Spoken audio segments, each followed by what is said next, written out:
کہ نمبر دینے کے لیے پروگرام کامیاب ہوا یا ناکام ہوا، اس کے لیے بیٹھے ہیں تو یہ ہمارا مقصد بیکار ہے۔ اس سے ہمارا نہ دنیا کا کوئی فائدہ ہے اور نہ دین کا کوئی فائدہ ہے، اس سے کچھ بھی حاصل ہونے والا نہیں ہے۔ ہمارا مقصد صرف یہ ہونا چاہیے یہاں ہم آ کر کے لوگوں نے ہم سے کون سی بات کہی وہ اس پر ہم کو عمل کرنا چاہیے یا نہیں کرنا چاہیے، یعنی ہم اپنی آخرت کی فکر کو لے کر کے اگر یہاں بیٹھیں گے تو ہمارا بیٹھنا کامیاب ہوگا، اور اگر ہم اس لیے بیٹھے کہ مجمع کتنا تھا، کون سے مقرر نے تقریر اچھی کی، کہ شاعر کا کلام بڑا اچھا تھا، کہ شاعر کا لہجہ بڑا اچھا تھا، اس انداز کو، اس تقریر کے اوپر اتار چڑھاؤ کو دیکھنے کے لیے اور اس کے نمبر دینے کے لیے بیٹھے ہیں تو ہمارا بیٹھنا بیکار ہے۔ تو قرآن پاک کی میں نے آیت پڑھی، اسی کا ترجمہ کرتا ہوں۔ اللہ تبارک و تعالی فرماتے ہیں من کان یرید حرث الآخرہ نزد لہ فی حرثی، جو شخص آخرت کی کھیتی کا ارادہ کرتا ہے اللہ تبارک و تعالی اس کے اندر اضافہ کرتے ہیں۔ اب دنیا کا کوئی بھی کام کیجئے، ہر کام کے اندر دو پہلو ہوتے ہیں، ایک دنیا کا پہلو ہوتا ہے، ایک دین کا پہلو ہوتا ہے۔ قرآن مجید کو اللہ تبارک و تعالی نے ہدایت کی کتاب نازل کی، ذالک الکتاب لا ریب فیہ ھدی للمتقین، یہ ہدایت ہے متقیوں کے لیے۔ لیکن قرآن پاک میں اللہ تبارک و تعالی یہ بھی بیان فرماتے ہیں یضل بہ کثیرا ویہدی بہ کثیرا، اس سے لوگ گمراہ بھی ہوتے ہیں اور ہدایت بھی پاتے ہیں۔ اصل میں اللہ تبارک و تعالی نے دنیا کے اندر جتنی چیزیں پیدا کی ہیں ہر چیز کے اندر دو پہلو ہیں، ایک دنیا کا پہلو ہے اور ایک آخرت کا پہلو ہے۔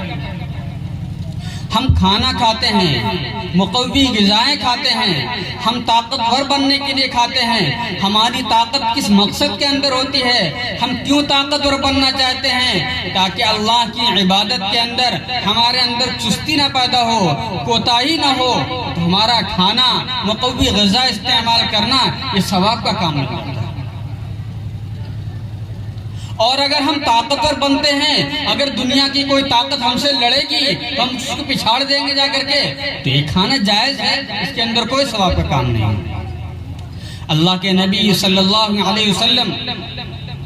نے ارشاد فرمایا اگر آدمی اپنی بیوی سے ملتا ہے اس کے اندر بھی ثواب ہے۔ اللہ کے نبی صلی اللہ علیہ وسلم سے صحابہ کرام نے پوچھا آپ بتائیے اس کے اندر کیسے ثواب مل جائے گا؟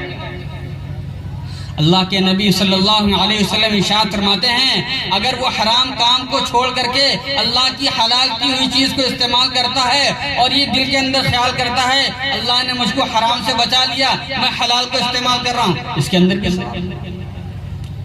تو جو چیزیں ثواب کی ہمارے ذہن میں نہیں ہیں اس کے اندر بھی اللہ تعالیٰ نے ثواب رکھا ہے۔ یہ تو اصلاح معاشرہ کا پروگرام ہے، دینی باتیں بتائی جائیں گی، اگر یہاں سے بھی ہم خالی ہاتھ لوٹ جائیں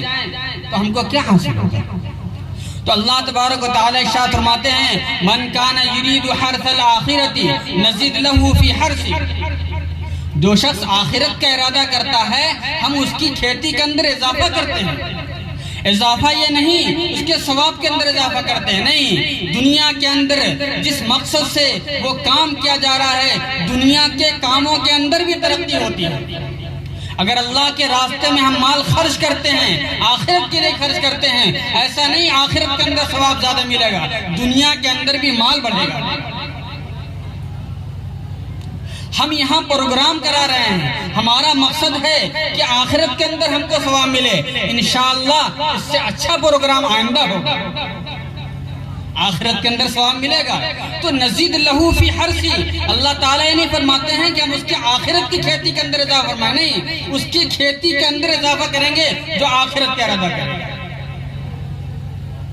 تو ہم یہ طے کر لیں یہاں انشاءاللہ، ارادہ کر لیں، نیت کر لیں کہ ہم جو باتیں سنیں گے کوشش کریں گے کہ ہم اس کو اپنی زندگی کے اندر لائیں۔ بے شک انسان صرف کوشش کرتا ہے، ارادہ کرتا ہے، کام کرانے والی ذات تو اللہ کی ہے۔ آپ ارادہ کریں جو یہاں بیانات سنے جائیں گے، جو علماء کرام بیان کریں گے، انشاءاللہ ہم اس کو اپنی زندگی کے اندر لانے کی کوشش کریں گے۔ اور اگر ہمارا ارادہ آخرت کا نہ ہو، جیسا کہ ہم نے بتایا کہ اور دوسرے ارادے ہوں، اللہ تبارک و تعالی ارشاد فرماتے ہیں وَمَنْ كَانَ يُرِيدُ حَرْثَ الدُّنْيَا نُؤْتِهِ مِنْهَا وَمَا لَهُ فِي الْآخِرَةِ مِن نَصِيبٍ۔ اور جو شخص دنیا کا ارادہ کر لے، ماشاءاللہ پروگرام بڑا اچھا ہوا، مجمع بڑا زیادہ اکٹھا ہوا، لوگوں کی بھیڑ بہت ہوئی، علماء کرام کے بیانات بہت اچھے ہوئے، یہی مقصد ہے صرف، اللہ تبارک تعالیٰ فرماتے ہیں کام کیا ہے، ارادہ بھی کیا ہے، اور ہمارا ضابطہ ہے ہم کام کے اوپر بدلہ دیتے ہیں، نوتیہی منہا، ہم اس میں سے کچھ دے دیں گے۔ جو لوگ عربی جانتے ہیں وہ جانتے ہوں گے عربی کے اندر من جو آتا ہے یہ تبعیض کے لیے بھی آتا ہے، یعنی تھوڑا سا دے دیں گے، جتنا ارادہ کیا ہے اس میں سے پورا ملے گا گارنٹی نہیں ہے، دنیا کے اندر بھی دنیا کا مقصد ہے پھر بھی پورا ملے اس کی گارنٹی نہیں ہے، نوتیہی منہا، اس میں سے کچھ دے دیں گے، اور کچھ ملنے کے بعد پھر کچھ بچا رہے گا نہیں، وَمَا لَهُ فِي الْآخِرَةِ مِن نَصِيبٍ، اور اس کا آخرت کے اندر کوئی حصہ نہیں ہوگا۔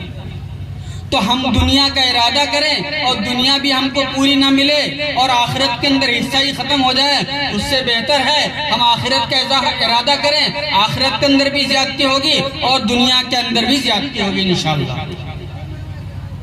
یہ قرآن پاک کی آیت کا ترجمہ کیا، میں نے ایک حدیث پاک پڑھی ہے اور حدیث کا ترجمہ اور اس کا شان ورود بیان کر کے اپنی جگہ لیں گے انشاءاللہ۔ ایک حدیث ہے، اللہ کے نبی صلی اللہ علیہ وسلم نے ارشاد فرمایا ان الہجرۃ تہدم ما کان قبلها،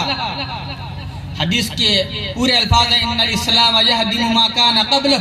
وان الہجرۃ تہدم ما کان قبلها وان الحج یہدم ما کان قبلہ۔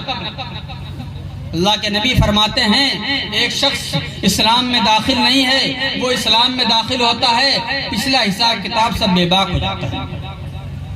دوسرا عمل اللہ کے نبی صلی اللہ علیہ وسلم کے زمانے میں تھا کہ جو شخص اللہ کو اور اللہ کے رسول کو اللہ کے دین کی حفاظت کے لیے اپنا گھر بار چھوڑ دیتا ہے، اللہ تبارک و تعالی اس ہجرت کے اوپر چھوڑ دینے کے اوپر پچھلے سارے عمل کو صاف کر دے، سب معاف ہو جاتا ہے۔ اتنا عظیم عمل تھا اللہ کے نبی صلی اللہ علیہ وسلم کے زمانے میں کہ ہجرت کر رہے ہیں تو پچھلے سارے حساب کتاب پہ پانی پھر گیا ہے، اب نیا رجسٹر چالو ہوگا۔ یہ ہجرت کا عمل اتنا عظیم